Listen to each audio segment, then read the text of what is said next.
Welcome back लॉन्डो। अगर पुराना episode नहीं देखा है तो जाकर जरूर देख लो। और हाँ, काफी लोग ओबिटो वाली सीरीज मांग रहे थे। गाइज, पुरानी सीरीज में अभी कॉपीराइट इश्यू चल रहे हैं, इसलिए हमने एक नई सीरीज बनाई है, लेकिन फिलहाल उसे मेंबर्स ओनली रखा गया है। तो जो लोग सपोर्ट करना चाहते हैं वो चैनल की मेंबरशिप ले लो और जाकर सीरीज देखो। अगर आगे चलकर कॉपीराइट इश्यू नहीं आए तो उसे पब्लिक भी कर दिया जाएगा, वरना वो मेंबर्स ओनली ही रहेगी। और एक और बात गाइस, मेंबर्स को इस सीरीज का हर एपिसोड एक एपिसोड पहले देखने को मिलेगा।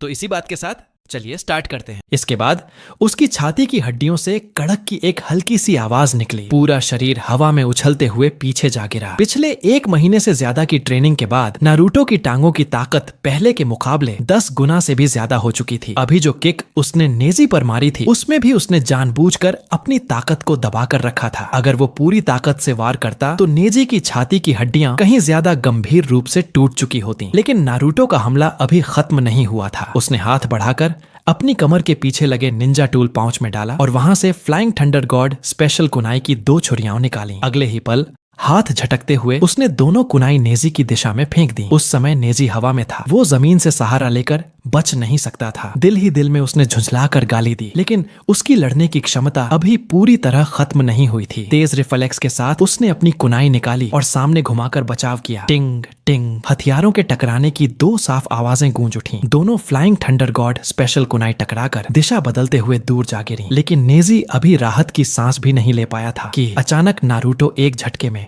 अपनी जगह से गायब हो गया। पीले रंग की एक हल्की सी झलक चमकी। अगले ही पल नारुतो का शरीर flying thunder God special Kunai से अदला बदली करके सीधे नेजी की पीठ के पीछे प्रकट हो गया। ये देखकर नेजी का चेहरा सन्न रह गया। उसके पैर मुश्किल से जमीन पर टिके ही थे कि अचानक उसकी नजर के आगे अंधेरा छा गया। नारुतो का जोरदार मुक्का सीधे उसके गाल पर आकर लगा। लड़ाई के दायरे से बाहर खड़ी टेनटेन के मुंह से घबराई हुई आवाज निकल गई। उसके चेहरे पर साफ चिंता झलक रही थी। उसकी नजर उस पीले बालों वाले लड़के पर टिकी थी जो अभी अभी एक पल में गायब हो गया था। वो समझ नहीं पा रही थी कि कोई इंसान अचानक कैसे गायब होकर एक ही पल में नेजी के पास पहुंच सकता है। रॉकली ने तुरंत कुछ नहीं कहा। वो भौहें सिकोड़कर अभी की लड़ाई को याद कर रहा था और अपने मन में दोनों की ताकत को अपनी ताकत से तौल रहा था। कुछ देर बाद उसने धीमी लेकिन गंभीर आवाज में बोलना शुरू किया। कुछ दिन पहले उसने माइट गाइसेंसी से सुना था कि कोनोहा की निंजा अकेडमी के नए बैच में एक बेहद दुर्लभ टैलेंट सामने आया है। उस निंजा ने आधे दिन से भी कम समय में सीलिंग स्क्रॉल की 3 निषिद्ध तकनीकें सीख ली थीं। टेनटेन के चेहरे पर हैरानी साफ दिख रही थी। उसे समझ नहीं आ रहा था कि रॉकली किसकी बात कर रहा है, लेकिन जब उसने आगे की बात सुनी तो उसका शक पक्का हो गया। अभी नारुतो और नेजी की लड़ाई देखकर ये साफ था कि वही पीले बालों वाला लड़का 3 निषिद्ध तकनीकें सीखने वाला निंजा था। और जो तकनीक उसने अभी इस्तेमाल की थी, पल भर में गायब होने वाली, वो शायद फ्लाइंग थंडर गॉड जुत्सु थी। ये सुनते ही टेनटेन की आंखें पूरी तरह फैल गईं। उसे पहले भी इस तकनीक के बारे में माइट गाय से सुनने का मौका मिला था। फ्लाइंग थंडर गॉड जुत्सु चौथे होकागे मिनातो नामिकाजे की सबसे मशहूर और खतरनाक तकनीक थी। चौथे होकागे की मौत के बाद आज तक कोई भी इस जुत्सु में महारत हासिल नहीं कर पाया था और अब कोई इसे फिर से इस्तेमाल कर रहा था। इस एहसास से ही टेनटेन की रीढ़ में सिहरन दौड़ गई। वो समझ नहीं पा रही थी कि नेजी ने आखिर किस तरह के इंसान को चुनौती दे दी थी। रॉकली के मन में भी यही बात चल रही थी। ये उसकी नारुतो से दूसरी मुलाकात थी, लेकिन वो कभी सोच भी नहीं सकता था कि वो इतना असाधारण निंजा निकलेगा। इसी दौरान नारुतो पहले ही नेजी के ऊपर बैठ चुका था। उसकी दोनों मुट्ठियां कस चुकी थीं और वो बिना कोई रहम दिखाए एक के बाद एक मुक्के नेजी के चेहरे पर बरसा रहा था। धड़ धड़। उसकी आवाज भारी और सीधी थी। उसने कहा कि नेजी को हमेशा जीनियस कहा गया और इसी वजह से वो खुद को सबसे ऊपर समझता रहा। धड़ धड़। उसने ये भी कहा कि नेजी हमेशा खुद को इस दुनिया का सबसे बदकिस्मत इंसान मानता रहा। धड़ धड़। लेकिन सच ये है कि हर इंसान की जिंदगी में अपनी अपनी तकलीफें होती हैं। धड़ धड़। हिनाता का जन्म मुख्य परिवार में हुआ था। वो भी इस किस्मत से बंधना नहीं चाहती थी। वो भी नहीं चाहती थी कि किसी के माथे पर वो सील उकेरी जाए। ये बातें कहते हुए नारुतो की मुट्ठियां नहीं रुकी। उसकी आवाज में गुस्सा नहीं बल्कि सच्चाई थी। एक ऐसी सच्चाई जिसे नेजी अब टाल नहीं सकता था। धड़ धड़। ह्यूगा नेजी का पूरा गाल बुरी तरह सूज चुका था। नाक से खून लगातार बह रहा था और हालत ऐसी थी कि वो पलटकर एक बार भी नहीं कर पा रहा था। स्विश। उसी पल दूर से एक हरी परछाई बिजली की तरह सामने आई। उसने आकर सीधे नारुतो की कलाई पकड़ ली। एक शांत लेकिन मजबूत आवाज गूंजी, युवक, अगर कोई बात है तो बैठकर आराम से भी सुलझाई जा सकती है। इतना गुस्सा करने की जरूरत नहीं है। हल्की सी मुस्कान के साथ माइट गाय ने नारुतो की ओर देखते हुए कहा, नारुतो कुन, बस रहने दो। हिनाता ने कभी नेजी भाई से कोई शिकायत नहीं की थी, वो भी आसान हालात में नहीं जी रहा था। इतना कहते हुए हिनाता हल्की दौड़ लगाकर आगे आई और नारुतो को रोकने की कोशिश करने लगी। दरअसल नेजी के पिता उसे बचाने के लिए ही कुम्मो के निंजाओं के दबाव में अपनी जान देने को मजबूर हुए थे। हिनाता के चेहरे पर जो अपराध बोध झलक रहा था, उसे देखकर साफ समझ आता था कि वो इस पूरी घटना का दोष खुद पर लेती रही है। इसी वजह से वो हमेशा नेजी के व्यवहार को चुपचाप सहती रही और कभी भी विरोध करने की कोशिश नहीं की। कुछ पल की चुप्पी के बाद, ठीक है, मैं रुक जाता हूँ, नारुतो ने गहरी सांस लेते हुए कहा। फिर सिर घुमाकर माइट गाय की तरफ देखा। अंकल, अब आप मेरी कलाई छोड़ दीजिए। अंकल, माइट गाय का चेहरा उसी पल हरा पड़ गया। वो आंखों में आंसू भरकर अपनी ही नाक की तरफ उंगली करने लगा, हाथ पैर हिलाते हुए, जैसे इस सच्चाई को मानने से इनकार कर रहा हो। नारुतो ने एक मासूम सी मुस्कान के साथ उसे देखा और बोला, तो फिर यहाँ कोई और अंकल भी है क्या? क्या? माइट गाय को ऐसा झटका लगा जैसे उसकी आत्मा पर सीधा क्रिटिकल हिट पड़ा हो। उसकी आंखें पलट गईं और वो सीधा जमीन पर ढेर हो गया। गाय सेंसे! रॉक ली ने जैसे ही अपने गुरु को गिरते देखा, वो घबराकर तुरंत आगे बढ़ा और उनकी हालत देखने लगा। नारुतो ने एक नजर आसपास खड़े सभी लोगों पर डाली। अब उनका ध्यान रखने का उसका कोई इरादा नहीं था। उसने बिना झिझक हिनाता का छोटा सा हाथ थाम लिया और ट्रेनिंग ग्राउंड से बाहर की ओर चल पड़ा। चलो हिनाता, हमारी रिपोर्टिंग का समय भी अब करीब आने वाला है। पहली बार नारुतो का हाथ अपने हाथ में महसूस करके हिनाता का दिल जोर जोर से धड़कने लगा। शर्म की वजह से उसका चेहरा लाल हो गया और जो उदासी कुछ देर पहले तक उसके मन में थी, वो भी काफी हद तक हल्की पड़ गई। उधर ट्रेनिंग ग्राउंड में रॉक ली ने देखा कि माइट गाय के होश में आने का कोई संकेत नहीं दिख रहा था। उसकी आंखें इधर उधर घूमी और उसके दिमाग में अचानक एक आइडिया आया। उसने टेन की ओर देखा। टेन, पिछली बार गाय सेंसी ने हमें आर्टिफिशियल रेस्पिरेशन सिखाई थी, है ना? जब कोई बेहोश हो तो पहले उसके सीने को 3 बार दबाना होता है, फिर नाक बंद करके सीधे मुंह से हवा देनी होती है। इतना कहकर रॉकली ने उम्मीद भरी नजरों से टेन की तरफ देखा। टेन, क्या तुम गाय सेंसी को आर्टिफिशियल रेस्पिरेशन दे सकती हो? मुझे डर लग रहा है, अगर ऐसे ही रहा तो गाय सेंसी को कुछ हो सकता है। टेन की आंखें डर से फैल गईं। उसके चेहरे पर साफ इनकार लिखा था। वो लगातार सिर हिलाते हुए बोली, ना, नहीं, तुम खुद क्यों नहीं गाय सेंसी को आर्टिफिशियल रेस्पिरेशन देते? ये सुनते ही रॉकली के गाल हल्के से लाल पड़ गए। थोड़ी देर सोचने के बाद उसने मन ही मन फैसला कर लिया, हाँ, मैं भी गाय सेंसी को आर्टिफिशियल रेस्पिरेशन दे सकता हूँ। ये सोचते ही रॉकली ने अपने दोनों हाथ आपस में जोड़े और माइट गाय के सीने पर 3 बार दबाव डाला। इसके बाद उसने एक हाथ से माइट गाय की नाक दबाई और दूसरे हाथ से उनका मुंह जबरदस्ती खोल दिया। फिर झुकते हुए धीरे धीरे अपना सिर नीचे लाने लगा, मानो सच में उन्हें चूमने ही वाला हो। ये नजारा वहां मौजूद टेन और ह्यूगा नेजी दोनों के लिए इतना झकझोर देने वाला था कि उनकी रूह तक कांप गई। टेन ने डर के मारे अपना मुंह ढक लिया। उसके दिमाग में बस एक ही ख्याल आया, हे भगवान, क्या सच में यहाँ गुरु शिष्य का किस वाला सीन होने वाला है? उधर नेजी अपनी चोटों की परवाह किए बिना दोनों हाथों के सहारे पीछे की ओर सरक गया। वो बस उन दोनों ग्रीन सूट वालों से जितना हो सके उतनी दूरी बनाना चाहता था। तभी, तुम कर क्या रहे हो? अभी अभी बेहोशी से जागे माइट गाय ने आंख खुलते ही रॉक ली के फूले हुए होंठ धीरे धीरे अपनी तरफ आते देख लिए। अगले ही पल उनका शरीर रिफ्लेक्स में पूरी तरह एक्टिव हो गया। एक ही मुक्के में उन्होंने रॉक ली को 3 मीटर से भी ज्यादा दूर उड़ा दिया। शिक्षक के बारे में गलत ख्याल लाने की हिम्मत मत करना।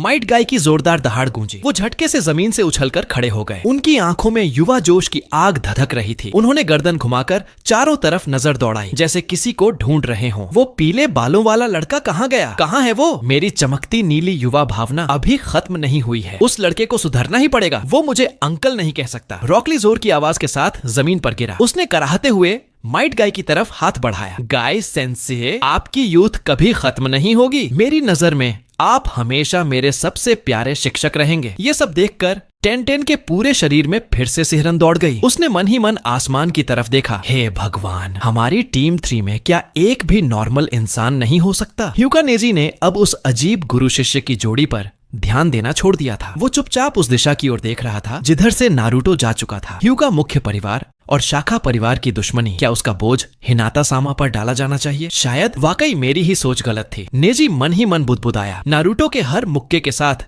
उसे सिर्फ दर्द ही महसूस नहीं हुआ था, बल्कि उसके शब्द सीधे उसके दिल तक उतर गए थे। हाँ, शायद वो सच में पहले गलत था। हिनाता सामा बचपन से ही हमेशा उसके साथ सम्मान और नरमी से पेश आई थी। उसने कभी ऐसा कुछ नहीं किया जिससे उसे चोट पहुंची हो। अगर किसी को दोष देना ही है तो सिर्फ उसी को देना चाहिए जिसने ह्यूगा कबीले को मुख्य और शाखा परिवार में बांटा। उसी ने वो सील बनाई। इतनी क्रूर और बीमार सोच वाली तकनीक। उधर नारुतो और हिनाता ट्रेनिंग ग्राउंड से निकलकर साथ साथ आगे बढ़ चुके थे। दोनों का रास्ता होकागे बिल्डिंग की आधी दूरी की ओर जाता था। कल काकाशी की बातों से ऐसा लग रहा था कि अब टीम 7 को मिशन अपग्रेड मिलने वाला है, यानी अब सी रैंक मिशन मिलने शुरू होंगे। लेकिन मिशन की कठिनाई बढ़ने की बात नारुतो के लिए ज्यादा मायने नहीं रखती थी। उसकी मौजूदा ताकत के साथ सी रैंक तो क्या, ए रैंक मिशन भी उसके लिए आसान थे। पिछले 1 महीने में लगातार कड़ी ट्रेनिंग की वजह से नारुतो का शरीर एक बेहद डरावने स्तर तक मजबूत हो चुका था। कुछ दिन पहले ही उसने खुद पर एक टेस्ट किया था। अपनी मौजूदा बॉडी स्ट्रेंथ के दम पर 8 गेट्स फॉर्मेशन अब वो 5वां गेट तक खोल सकता था और 5वां गेट खोलने के बाद भी लगभग 20 मिनट तक भाप जैसी ऊर्जा जलती रहती थी, लेकिन शरीर पर कोई बुरा असर नहीं पड़ता था। सिर्फ 2 महीनों में इस स्तर तक पहुंचना, इस बात से नारुतो अंदर ही अंदर काफी खुश था। उसने अपना सिस्टम पैनल खोला और नजर डाली नारुतो उजुमाकी उम्र 12 साल बिना गुण वाला ninjutsu, rasengan multi shadow clone, jutsu flying thunder god, 8 gates formation, taijutsu fire release ninjutsu, rock bullet water release ninjutsu, water formation, arm earth release ninjutsu, earth flow arm hidden headhunter, jutsu wind release ninjutsu, gale palm lightning release ninjutsu. कोई नहीं,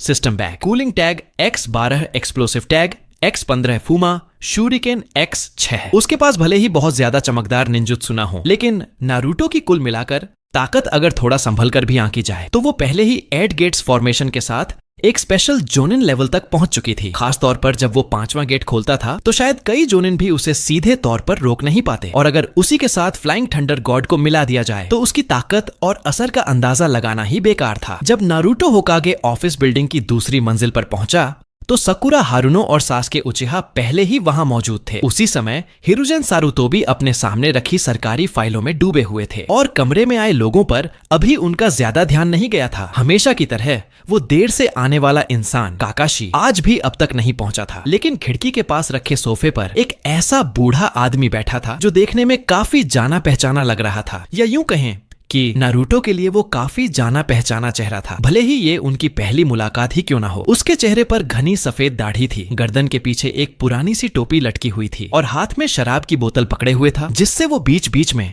सीधे मुंह लगाकर घूंट भर रहा था। वो कोई और नहीं बल्कि टीम 7 के पहले बाहर गांव मिशन का नियुक्ता था, वेव कंट्री का पुल बनाने वाला मास्टर ताजुना। क्या बात है, मेरा मिशन लेने वाले यही आधे अधूरे से बच्चे हैं क्या? शायद उसे भी एहसास हो गया था कि कोई उसकी तरफ देख रहा है। नशे में धुत ताजुना ने धीरे से सिर घुमाया और अपनी हल्की सी तिरस्कार भरी नजर से सामने खड़े सब लोगों को ऊपर से नीचे तक देखने लगा। रोशनी ने नारुतो समेत तीनों बच्चों को स्कैन किया। सासके ने हल्के से माथा पकड़ा। उसके अंदर की दूसरी हिंसक पर्सनैलिटी पूरी तरह ट्रिगर हो चुकी थी। दिल ही दिल में वह दोनों मुट्ठियाओं भींचे चिल्ला रहा था, क्या मजाक है ये साला शराबी बूढ़ा हमें इतना हल्का कैसे ले सकता है? हम टीम 7 के लोग हर एक दमदार हैं, समझता क्या है? लेकिन बाहर से सासके फिर भी ताजुना से सीधे कुछ कहने की हिम्मत नहीं कर पाया। आखिरकार सामने वाला इस मिशन का क्लाइंट था। उसने चेहरे पर थोड़ी अजीब सी मुस्कान लाते हुए कहा, वो दादाजी प्लीज हमें हल्के में मत लीजिए, निंजा की ताकत सच में काफी जबरदस्त होती है। ताजुना थोड़ा सा चौंका, फिर कुछ पल बाद होश में आया और मुंह में एक और घूंट शराब उड़ेल ली। सच में? मुझे तो तुम लोगों में कोई खास ताकत दिख नहीं रही, बस बच्चों का झुंड लगते हो। नारुतो ने बेपरवाही से हल्की सी हंसी दी। उसने इस बूढ़े की बातों को ज्यादा सीरियस नहीं लिया। अगर ठीक से याद किया जाए तो ये मिशन असल में काफी खतरनाक होने वाला था। ताजुना भारी फीस नहीं दे पा रहा था, इसलिए जानबूझकर मिशन की डिफिकल्टी कम बताई गई थी, और ये बूढ़ा इतनी कड़वी बातें इसलिए भी कह रहा था ताकि मन ही मन होकागे पर दबाव पड़े और उसे और ज्यादा तगड़े निंजा उसकी सुरक्षा में लगाने पड़े। लेकिन ये सब सुनकर सासके का चेहरा पूरी तरह बिगड़ गया, यहाँ तक कि साकुरा भी भौहें सिकोड़ने लगी, मानो अभी फट ही पड़ेगी। मगर दोनों कुछ कह पाते उससे पहले ही काकाशी दूसरी मंजिल की खिड़की से कूदते हुए अंदर आ गया। आंखें हल्की सी मुस्कुराहट में सिकोड़े उसने सबको देखा और बोला, हाय। हिरुजेन सारुतोबी ने तभी हाथ में पकड़े कागज नीचे रखे सिर उठाया और मुस्कुराते हुए कहा, ओह काकाशी भी आ गया, टाइम बिल्कुल परफेक्ट है। फिर हिरुजेन ने नजर ताजुना की तरफ घुमाई और हंसते हुए बोले, ताजुना सान आप पूरी तरह निश्चिंत रहिए, हम कोनोहा के निंजा कड़ी स्क्रीनिंग और ट्रेनिंग से गुजरकर आते हैं। हर एक अपने आप में बेहतरीन है, भले ही ये बच्चे उम्र में छोटे लगते हों, लेकिन ऐसे एस्कॉर्ट मिशन को ये लोग बिना किसी दिक्कत के पूरा कर सकते हैं। ताजुना ने आंखें आधी खोली, फिर एक और घूंट शराब पी। अगर ऐसा है तो ठीक है, बोल तो उसने ऐसा दिया, लेकिन उसके चेहरे के भाव अब भी काफी चिढ़ाने वाले थे। साकुरा और सासके अब भी नाराज थे, मुंह फुलाए बैठे थे, लेकिन काकाशी ने दोनों के सिर पर हाथ रखकर दबा दिया और उन्हें चुपचाप हिरुजेन की बातें सुनने पर मजबूर कर दिया। हिरुजेन सारुतोबी ने हाथ में पकड़े मिशन स्क्रॉल को देखते हुए कहा, इस बार टीम 7 को एक सी रैंक मिशन दिया जा रहा है, टाजुना सान को वेव कंट्री तक सुरक्षित पहुंचाना। डिंग, सपोर्ट स्टोरी मिशन ट्रिगर हुआ। मिशन टाजुना को सुरक्षित वेव कंट्री तक पहुंचाना। नोट,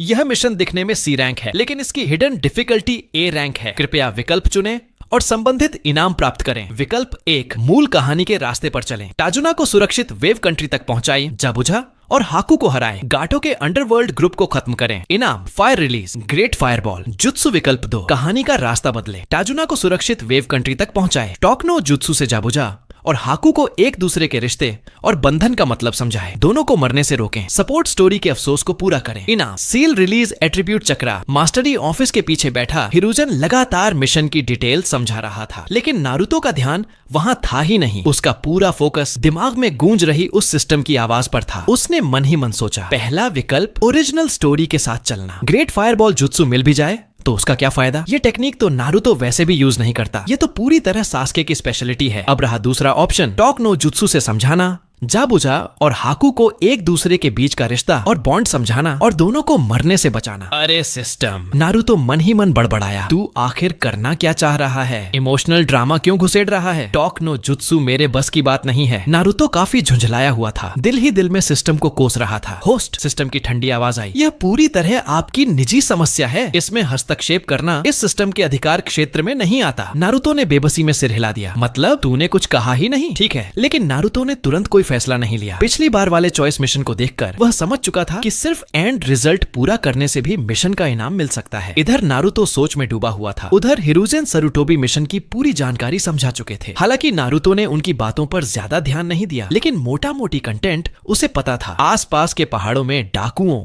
और लुटेरों से सावधान रहना और टाजुना को सुरक्षित वेव कंट्री तक पहुंचाना, बस यही सब। वैसे हिरुजेन की चेतावनी पूरी तरह बेकार भी नहीं थी। फायर कंट्री की जमीन उपजाऊ थी और बड़े इलाके अब भी घने जंगलों से ढके हुए थे। पहाड़ों में डाकुओं के अड्डे होना कोई अजीब बात नहीं थी। हालांकि ऐसे डाकू आमतौर पर निंजा को देखकर खुद ही पीछे हट जाते थे। निंजा के सामने ऐसे ताकतवर बदमाश कुछ भी नहीं थे। एक निंजा 100 लोगों से अकेले निपट सकता था, और वो भी आसानी से। हिरुजेन ने हाथ हिलाते हुए कहा, ठीक है, अब तुम सब जाकर रवाना होने की तैयारी करो। चलो। काकाशी ने सिर हिलाया और टीम 7 से कहा, तुम तीनों अपना सामान पैक करो, 1 घंटे बाद कोनोहा के गेट पर मिलते हैं। सास्के ने सिर हिलाया, जी काकाशी सेंसेई, समझ गया। साकुरा ने ज्यादा कुछ नहीं कहा, बाद में मिलते हैं। ठीक है। नारुतो ने हाथ हिलाया। अगले ही पल उसका शरीर रोशनी की एक चमक में बदला, शू, और वह वहीं से गायब हो गया। होकागे ऑफिस में मौजूद सभी लोगों ने ये सीन साफ साफ देखा। टीम 7 के बाकी लोग इसके आदी हो चुके थे। हर बार डिसमिस होने के बाद नारुतो ऐसे ही फ्लाइंग राइजन यूज करके गायब हो जाता था, लेकिन टाजुना की बूढ़ी आंखों में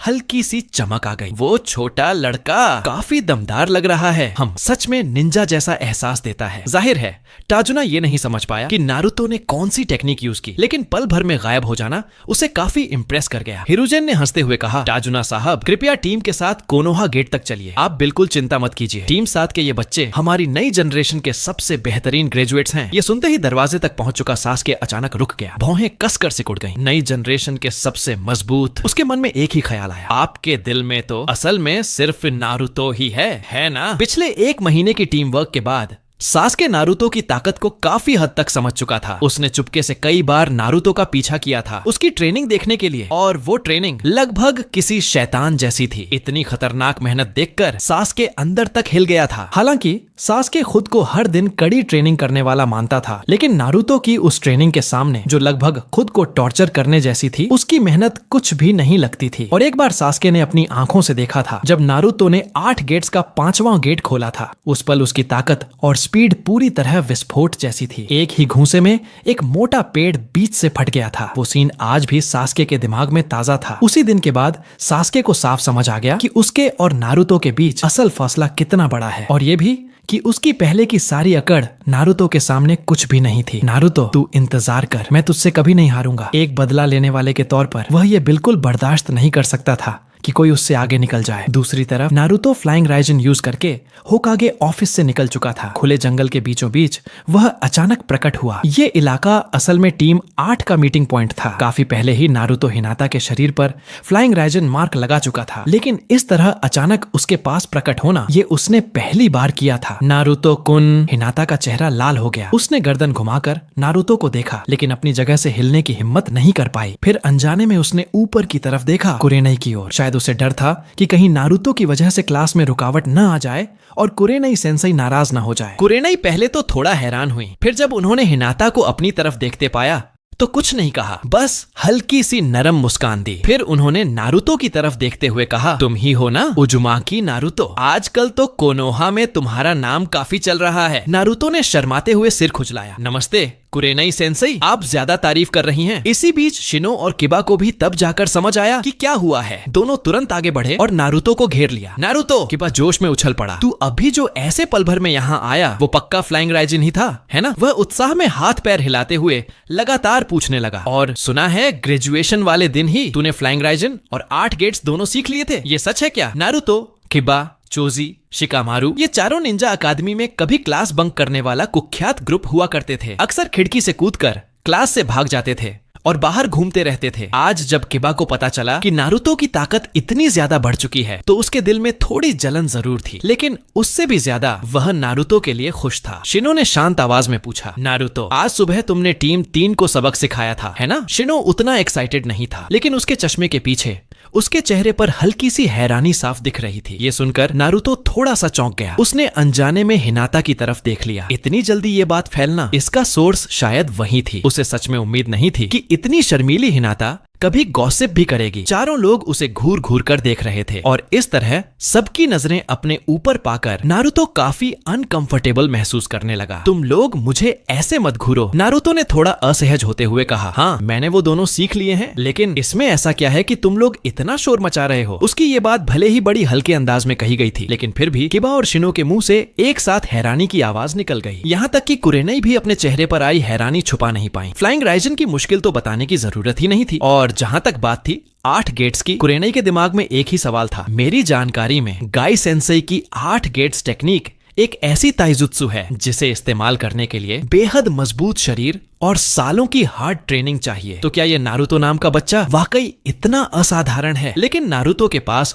और कुछ समझाने का कोई इरादा नहीं था। उसने सिर उठाकर कुरेनई से पूछा, कुरेनई सेंसेई, मैं खास तौर पर हिनाता से मिलने आया हूँ। मुझे उससे कुछ बातें करनी है। क्या हम थोड़ी देर ले सकते हैं? कुरेनई अब जाकर अपनी हैरानी से बाहर आई। ओह, हिनाता से? कोई बात नहीं, धन्यवाद कुरेनई सेंसेई। नारुतो ने सिर झुकाकर धन्यवाद दिया, फिर हिनाता का छोटा सा हाथ थाम लिया और उसे पास ही खड़े एक बड़े पेड़ की तरफ ले गया। नारुतो कुन, हिनाता ने लाल होते चेहरे के साथ धीमी आवाज में पूछा, तुम अचानक मुझे मिलने क्यों आ गए? साथियों के सामने इस तरह उसे यूं खींच कर ले जाना उसे अंदर ही अंदर काफी शर्मिंदा कर रहा था। जब वे पूरी तरह टीम 8 की नजरों से दूर हो गए तब जाकर नारुतो ने उसका हाथ छोड़ा। वह पलटा और सीधी बात कही, मैं गाँव से बाहर मिशन पर जा रहा हूँ, थोड़ी देर में ही निकलना है। हिनाता, मैं बस ये बताने आया था कि कल सुबह मैं तुम्हारे साथ ट्रेनिंग नहीं कर पाऊंगा। ओह, ऐसा है। हिनाता थोड़ी सी चौंकी। उसकी आंखों में अनजाने में हल्की सी उदासी झलक गई। वो उदासी भले ही पल भर की थी, लेकिन नारुतो की नजर से छुप नहीं पाई। नारुतो ने हल्के से उसके कंधे पर हाथ रखा। हिनाता, उदास मत होना, यकीन रखो हम बहुत जल्दी फिर मिलेंगे। और उसने हल्की मुस्कान के साथ कहा, इन दिनों में मैं तुम्हें मिस भी करूंगा। मैं भी तुम्हें मिस करूंगी। इतनी अचानक कही गई इस बात से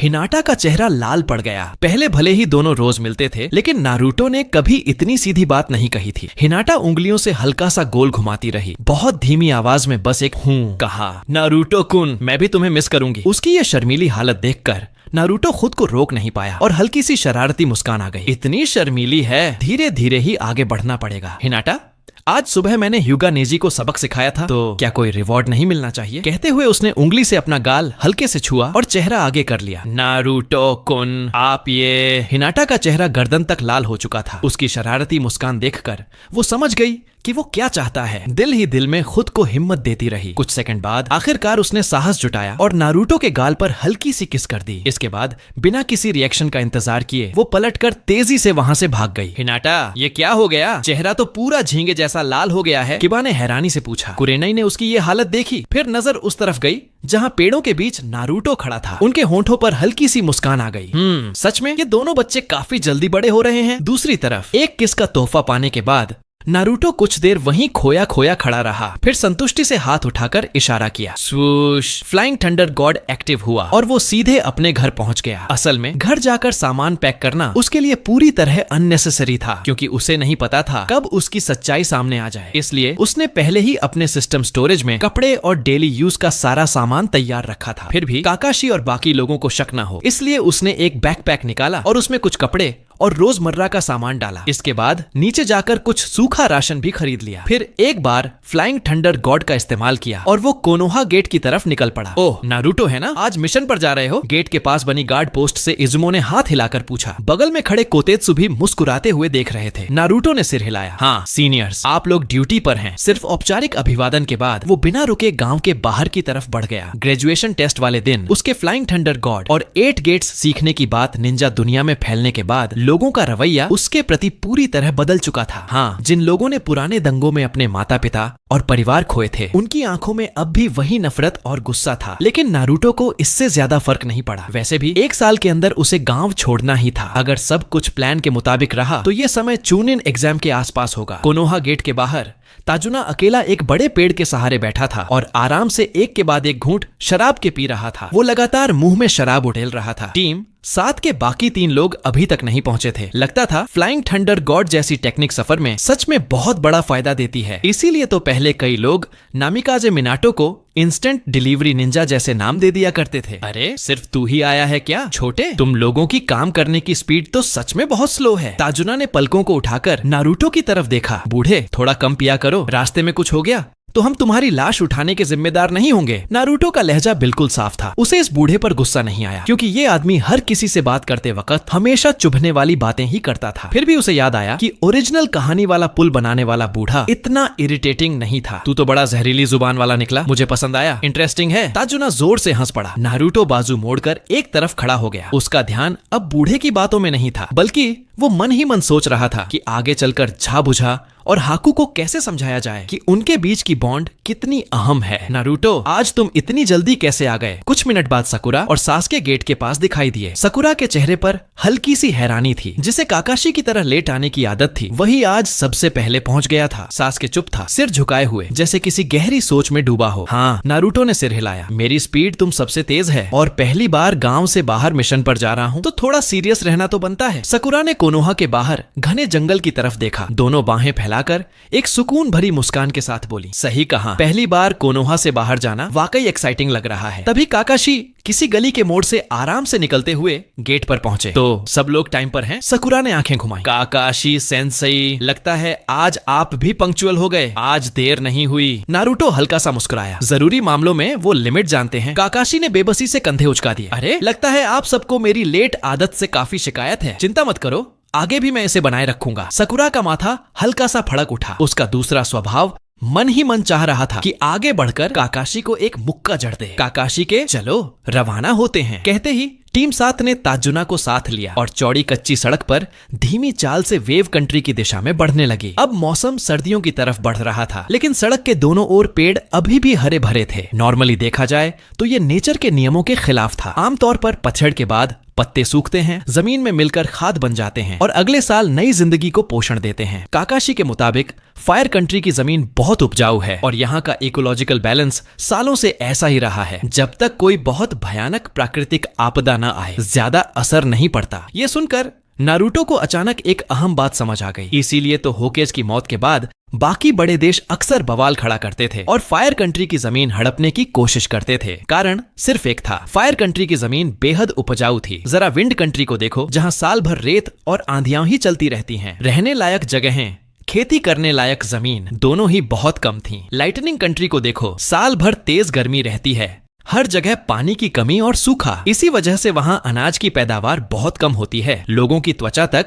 धूप में झुलसकर काली पड़ जाती है। वाटर कंट्री में साल भर घना कोहरा छाया रहता है। अर्थ कंट्री में ज्यादातर बंजर जमीन और अजीब सी मिट्टी है। हर देश की अपनी इकोलॉजिकल प्रॉब्लम थी। कुल मिलाकर देखा जाए, फायर कंट्री ही सबसे बेस्ट रहने लायक जगह थी। रास्ते में सकुरा और नारुतो दोनों ही काफी एक्साइटेड लग रहे थे। सकुरा इसलिए क्योंकि वो पहली बार गांव से बाहर आई थी। नई चीजों को लेकर क्यूरियोसिटी और बाहर की दुनिया के लिए एक्साइटमेंट। जहां तक नारुतो की बात थी, उसका मन भी लगभग वैसा ही था। पहली बार गांव से बाहर जाना, ये भी मतलब था कि अब उस पर ANBU की निगरानी नहीं रहेगी। साथ ही वो रास्ते में अलग अलग जगह फ्लाइंग थंडर गॉड के निशान भी छोड़ सकता था। आगे चलकर सिर्फ एक ख्याल में कभी भी निकल जाना पॉसिबल था। काकाशी सेंसेई, मुझे आपसे कुछ कहना है। अब तक चुपचाप सिर झुकाए चल रहे सासके अचानक काकाशी के पीछे आकर बोला। काकाशी थोड़ा चौंके, मुड़कर पूछा, क्या हुआ सास्के? पूरे रास्ते तुम्हारा मूड ठीक नहीं लग रहा। सकुरा और नारुतो दोनों ने पलटकर उसकी तरफ देखा। सकुरा, सास्के कुन, तुम खुश नहीं लग रहे, कोई परेशानी है क्या? इतनी नजरों के बीच सास्के थोड़ा हिचकिचाने लगा। काफी देर तक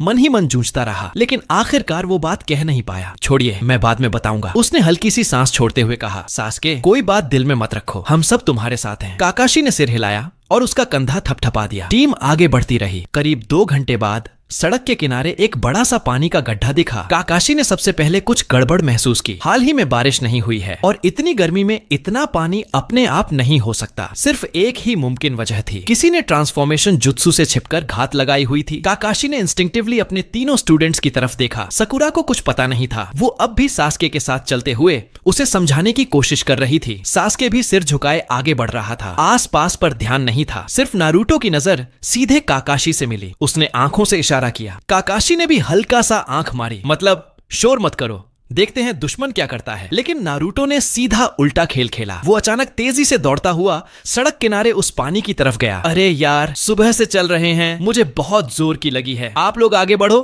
मैं जरा पेशाब करके आता हूँ। कहते हुए वो कमरबंद खोलने लगा। पानी की शक्ल में छिपे दुश्मन निंजा का खून खौल उठा। ये जानबूझकर मुझे चिढ़ा रहा है क्या? काकाशी के माथे से पसीने की एक बड़ी बूंद टपकी। ये लड़का सच में सबसे अनप्रिडिक्टेबल निंजा है। सास्के और ताजुना दोनों ने हैरानी से नारुतो को देखा, लेकिन कुछ बोले नहीं। सकुरा का माथा तन गया। तुम्हें जरा भी शर्म नहीं है? यहाँ लड़कियां भी हैं। नारुतो ने एक हाथ से जिप खोलते हुए दूसरे हाथ से नाक खुजाते हुए पीछे मुड़कर कहा, ये भी लड़की है क्या? क्या कहा तुमने? किसे लड़की नहीं कहा। सकुरा गुस्से से फट पड़ी। उसका दूसरा रूप पूरी तरह कंट्रोल लेने ही वाला था। वो आगे बढ़कर नारुतो को पीटने वाली थी, लेकिन नारुतो ने उसकी परवाह नहीं की। वो पूरी तरह एक्ट में डूबा हुआ था। तभी